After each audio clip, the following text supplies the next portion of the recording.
حمير كثيرة في بلجيكا واليونان وإيطاليا وفرنسا وتركيا وغيرها. ويستخدم حليب الحمير في الألبان والأجبان وفي صناعة الصابون ومستحضرات التجميل وحتى في المشروبات الكحولية. ويبلغ متوسط سعر اللتر الواحد من حليب الحمير 19 دولار. ففي إيطاليا تحلب الحمير أو تربى من أجل لحمها، فبعض أنواع السلام الحمراء الإيطالية مصنوعة من لحم صغار الحمير.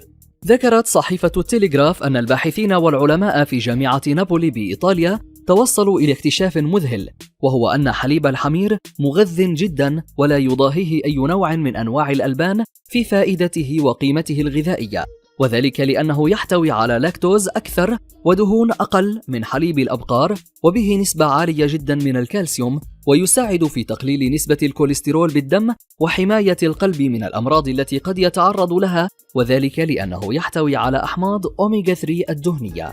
وخلص الباحثون أيضا إلى أن حليب الحمير يقارب جدا لحليب المرأة، وأنه يمكن استخدامه للأطفال الذين يعانون من حساسية تجاه حليب الأبقار.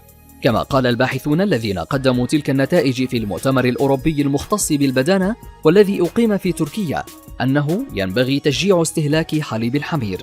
والغريب أن تشجيع الباحثين والعلماء على استهلاك حليب الحمير بدلا من حليب الأبقار قد لاقى قبولا كبيرا عند العديد من الدول مثل بلجيكا واليونان وإيطاليا وفرنسا وتركيا.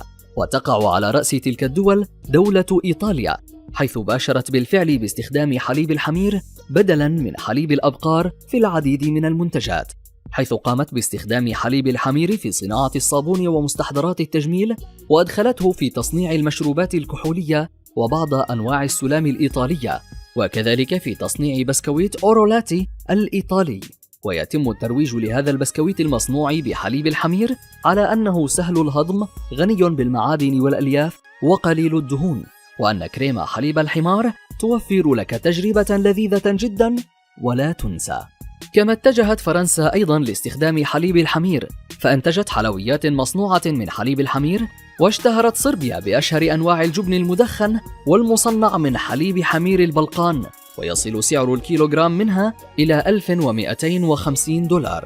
وتم إنشاء العديد من مزارع الحمير